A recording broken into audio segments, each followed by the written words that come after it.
50% लोग तो पुराने वाले हो गए जो फिक्स है जिनको पेंशन मिलेगी, 50% चले गए ये 4 साल वाले। तो वहाँ 2 ग्रुप बन जाएंगे।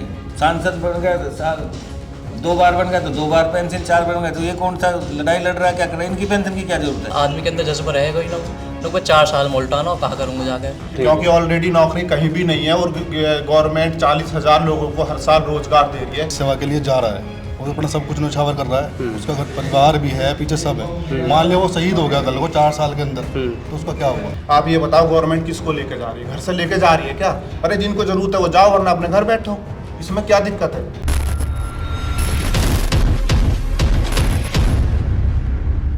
तो जैसे आप खुद फौज में रहे हैं, 22 साल आपने बताया कि आप फौज में रहे हैं, तो जो ये अभी सरकार की नई स्कीम अग्निवीर आई है, तो इससे क्या फ़र्क पड़ेगा अगर मैं गुर्जर समाज की बात करूं? क्योंकि हमारे काफ़ी गुर्जर युवा भी इसमें कहीं ना कहीं लगे रहते हैं, अपनी मेहनत करते रहते हैं, तो आप इसको किस तरह से देख रहे हैं? आर्मी में 3 चीज़ें, नमक, नाम और निशान।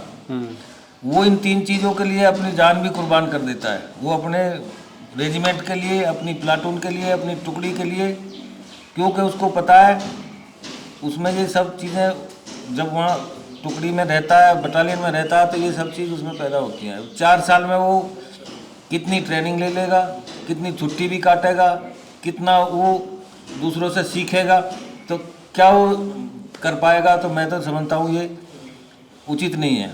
एक बटालियन में 50% लोग तो पुराने वाले हो गए जो फिक्स है जिनको पेंशन मिलेगी, 50% चले गए ये 4 साल वाले। तो वहाँ 2 ग्रुप बन जाएंगे। वो कहेंगे हम तो 4 साल के लिए आए, हम क्यों रिस्क ले, हम क्यों लड़ाई? वो इनको आगे ले जाना चाहेंगे, ये युवा आए हैं भाई ये कुछ करेंगे, तो वहाँ भी फर्क आ जाएगा उस चीज़ में। इक्वल होना चाहिए सबके लिए। अब एक जवान जो है 20 साल 25 साल नौकरी करता है, उसको पेंशन मिलती है। सांसद बन गया तो 2 बार बन गया तो 2 बार पेंशन, 4 बन गए तो ये कौन सा लड़ाई लड़ रहा है, क्या कर रहा है? इनकी पेंशन की क्या जरूरत है? तो करना है तो कटौती वहाँ करो, इन पे कटौती करने से क्या फायदा? तो 1 रैंक 1 पेंशन का लाला दे रखा था इन्होंने, उसको भी नहीं दिया, और नया और ये लेके आगे। इसमें तो ये देश सेवा के लिए कोई आगे आएगा ही नहीं। सही बात है। जब उनकी सुविधाओं में, उनकी नौकरी में, उनकी पेंशन में, सब चीज में कटौती कर दी, मतलब तो कौन आएगा सरकार देश सेवा आगे सिर्फ करने? और देश सेवा में कोई नहीं है सिवाय किसान का बच्चा है। शहरी लोग बहुत कम जाते हैं, जो बड़े बड़े पोस्टों पे बड़े, उनके बच्चे कहाँ जाते हैं? ये तो गांव देहात का जो मध्यम वर्ग है, किसान वर्ग में, वो किसान खेत में भी कमा के दे रहा है देश को, और उसकी तो कुछ युवा भी हमारे साथ बैठे हैं, इनके बारे में ये भी बताएंगे। इसके बारे में आप कैसे देख रहे हो इसको, अग्निवीर की जो स्कीम लाई है सरकार? बेरोजगारी प्लस दोनों डिफेंस में सब चीज़ में फ़र्क पड़ना है, इसका तो सीधी सी बात है। भाई गरीब आदमी वहाँ जा रहा है, वो क्या सोचे जा रहा है कि मेरी पूरी फैमिली, मैं 10-15 साल 20 साल वहाँ रहूँगा, मेरी फैमिली पूरी वहाँ केयर पर है कि मैं देश की सेवा करूँगा। क्या सेवा कर पाएगा वो 4 साल के लिए? और 4 साल में वो क्या फैमिली के लिए कर पाएगा? कुछ नहीं कर पाएगा। मतलब कहीं ना कहीं उसके दिमाग में रहेगा मुझे तो जाना ही है, 4 साल काटनी है, काटने है। वो इस तरह से जाएगा केवल कि मुझे 4 साल काटनी है यहाँ पे केवल। मतलब जो एक फौजी के उसमें होना चाहिए, वो जोश रहेगा ही नहीं। वो किसी भी तरीके से सोच नहीं पाएगा कुछ भी आगे। उसे तो केवल अपना समय टाइम काटना है कि 4 साल मुझे कैसे न कैसे 4 साल काट के आ जानी, खत्म बात। ठीक है। आपके जी बिल्कुल, जैसा हमारे प्रधान जी ने बताया सही बात है। पर आदमी के अंदर जज्बा रहेगा ही ना, लोग 4 साल मोल्टाना और कहा करूँगा जाके। और दूसरी बात, अगर तुम उसे एक्समैन को खिताब भी दे रहे हो, तो जब भी ना कॉम्पिटिशन की तरफ बढ़ जाएगा एक्समैन के लिए, तो फिर आदमी ये सोचा कि छोड़ फौज नहीं, जो निकल जाएगा उसको तो एक्समैन का खिताब भी नहीं मिलेगा। फिर तो और भी गलत बात है। फिर तो कुछ जो रहेंगे उनको मिलेगा, सरकार तो कुछ बचा ही नहीं, वो तो मिलना ही नहीं उनको। बट ये है कि कुछ सरकारें 75% का जीवन खराब है। कुछ सरकारें ये कह रही है कि हम उसको, जैसे यूपी सरकार है, उत्तराखंड है, हरियाणा, वो कह रही है कि हम कहीं ना कहीं पुलिस में या असम राइफल्स में कहीं ना कहीं उनको देंगे प्रायोरिटी। जी ये तो आगे की बात है, ये तो आश्वासन दे रहे हैं झूठो, ये तो सब कहने वाली बात है। सही बात ये है कि जैसा है ऐसा रहने दो और चलन दो। सबकी अपनी अलग राय है और सब अपनी अपनी अलग राय रखनी भी चाहिए, अपने विचार। लेकिन मेरी जो इसमें थिंकिंग है वो ये है कि आज की टाइम में पहली बात तो रोज़गार का ही है नहीं। और जैसे गवर्नमेंट ने कहा है कि हम पहली साल 40,000 लोगों को नौकरी देंगे, तो इसमें आप ये लगा लो कि 40,000 लोगों को रोज़गार मिल रहा है, और प्लस 4 साल में गवर्नमेंट उनको 11.5 लाख रुपए तो सैलरी दे रही है, और आफ्टर रिटायरमेंट शायद मेरे विचार से उतने 11.5 ले रही है, लेकिन 12 लाख 11,72,000 रुपए। लेकिन उसमें से आधी उनकी तनख्वाहें हैं। नहीं तनख्वाह तो है सर, लेकिन आप तनख्वाह को हटा दो, पहली साल ये मतलब 21,000 रुपए दे रहे हैं। 30,000 रुपए तनख्वाह है, लेकिन 21,000 मिलेंगी उनको। 21,000 दे रहे हैं, 9,000 रुपए पेंशन के लिए, मतलब जो बाद में बिल्कुल बिल्कुल। और 9,000 रुपए उनकी उसमें जोड़े गवर्नमेंट देगी। तो 21 तो कैश मिल रहे और 18 डिपॉजिट हो रहे हैं। तो मेरे राय में तो ये ठीक है, कोई दिक्कत नहीं। लेकिन अगर मैं एक फौजी के हिसाब से सोच के चलूँ कि जो फौजी देश सेवा के लिए जाता है, अगर उसके दिमाग में रहेगा कि भाई 4 साल बाद तो मुझे हटना ही है, तो उसको भी तो थोड़ा एक नहीं कुछ सर, एक चीज है नहीं, अगर सरकार कुछ संशोधन करे, उनको बताए कि भाई आपको यहाँ से नहीं तो कहीं ना कहीं सरकारी नौकरी में रखा जाएगा, या कोई किसी नौकरी में 70% आरक्षण या 60% आरक्षण, कुछ तो एक उनको बताए ना। तो उसमें 25% ले रहे हैं ना सर ये। नहीं, तो उनमें से 25-75 का क्या होगा फिर? 75% बाकी है सीआरपीएफ एसएसबी, उनके लिए बोला है गवर्नमेंट ने। तो मतलब आप इससे संतुष्ट है? मैं इससे गवर्नमेंट की राय से सहमत हूँ। बिल्कुल ठीक, क्योंकि ऑलरेडी नौकरी कहीं भी नहीं है और गवर्नमेंट 40,000 लोगों को हर साल रोजगार दे रही है, तो कहीं ना कहीं उनका मतलब कहीं ना कहीं देखें तो जो बेरोजगारों की संख्या थोड़ी कम होगी, रोजगार लोगों को मिलेगा, इसमें कोई दोहराय नहीं है। और आफ्टर 4 ईयर जैसा ही बंदा घर आएगा तो 12 लाख रुपए अपने घर लेकर आएगा, तो कुछ ना कुछ कर सकता है। मतलब वो अपना बिजनेस करना चाहे, बिजनेस आगे पढ़ाई करना चाहे, कुछ भी कर सकता है, और घर बैठे कुछ नहीं कर सकता। सही बात। लेकिन इसको अगर हम पॉजिटिव देखें तो ये भी है कि लोगों जो 100% लोग जाएंगे, जिसमें 25% रखे जाने हैं, उनमें भी और रहेगी कि भाई हम 25% में आ जाए, मेहनत करने की कोशिश करेंगे। और सबसे बड़ी बात जो मैं समझता हूँ, इससे देशभक्ति का जज्बा आएगा लोगों में, लोगों की देश के प्रति भावना जागृत होगी। और कहीं ना कहीं जो लोग 4 साल, जिसको गवर्नमेंट उसको ट्रेनिंग भी देगी, ट्रेनिंग के बाद वो किसी भी फील्ड में जाके और उसमें अपनी सुरक्षा में योगदान देश की में दे सकते। लेकिन अगर मैं बात करूँ यूपी बिहार, जगह जगह आंदोलन बहुत ज्यादा हो रहे हैं, तो जो युवा जाना चाह रहे हैं वही आज सड़क मैं आपको एक बात बताता हूँ, कोई युवा नहीं है, ये सब पॉलिटिकल है, खेल है।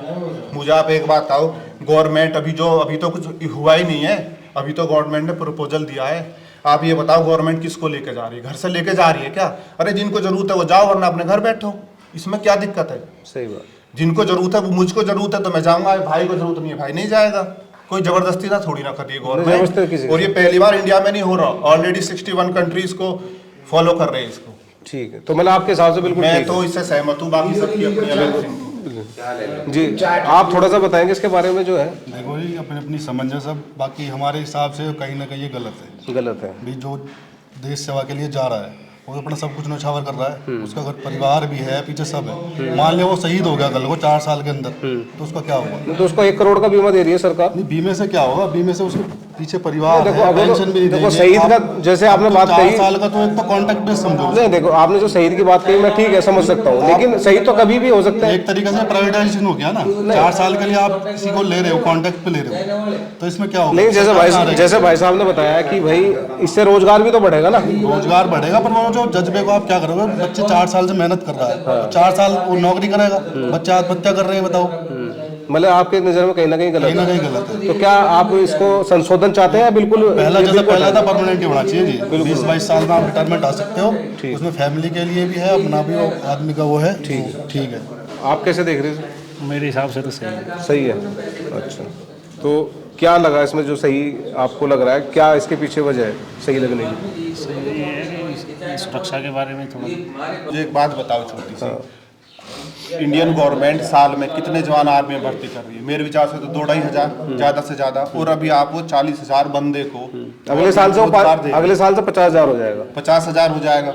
आप 40,000 ही मान लो, अगर गवर्नमेंट 40,000 लोगों को हर महीने 30,000 मान लो, 21 + 9 30,000, और प्लस 9,000 वो 40 हो गए, मान के 40 ही चलो, 40,000 रुपये दे रही है। और इतनी बेरोजगारी है आज की डेट में, आपको बता दूं कि एक बंदा 12 घंटे नौकरी कर रहा है सिक्योरिटी में, और उसको कितने मिल रहे हैं? 10,000। तो कहीं ना कहीं आप ये देखो, अगर वो 10 साल एक मिडिल परिवार से कोई बच्चा जाएगा देश सेवा में, 4 साल में 20 लाख रुपए सोच भी नहीं सकता? कोई भी नहीं सोच सकता। अगर आप उसे 20 नहीं सर 22 लाख रुपए, 20-22 लाख हो जाएगा। और ड्यूरिंग 4 ईयर्स उसको जितनी भी मेडिकल फैसिलिटी अवेल होंगी, और आफ्टर 4 ईयर वो किसी भी, जैसे आपका सीआरपीएफ हो गया, एसएसबी हो गया, उनमें वो अप्लाई कर सकते हैं। उनके लिए उनकी प्रायोरिटी रखी जाएगी। उनकी प्रायोरिटी रखी जाएगी। और मैं तो ये समझता हूँ, अगर 4 साल नौकरी करने के बाद एक बच्चा 12 लाख रुपए घर को लेकर आ रहा है, तो वो कुछ ना कुछ अपने जीवन यापन के लिए कर सकता है। और अगर वो 4 साल के लिए वहाँ नहीं जाएगा तो वो जीरो है, बताओ क्या कर सकता है? और ये जो एज लिमिट है 17 साल में है, सोचता भी नहीं कोई नौकरी के लिए? कोई सोचता भी नहीं। और मैं तो ये मानता हूँ कि 4 साल या 4.5 साल बाद वो ओवरेज भी नहीं हो जाएगा। अगर वो चाहेगा तो कहीं तैयार कुछ भी और कर सकता है। और सबसे बड़ी बात ये, गवर्नमेंट किसी को ये नहीं कह रही कि भाई आओ तुम चलो, जबरदस्ती तो कर नहीं रही। कुछ देश तो सर ऐसे भी हैं वो पे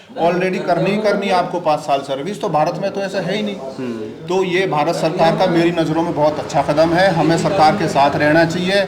और ये जो अननेसेसरी लोग इधर उधर की बात कर रहे हैं, ये वो कर रहे हैं जिनको ना तो नौकरी करनी है ना नौकरी पे जाना है, केवल पॉलिटिक्स करनी है। मेरी थिंकिंग तो ये है, वरना जिसको नौकरी चाहिए वो 100% जाएगा, जिसके घर में खाने को नाज नहीं है।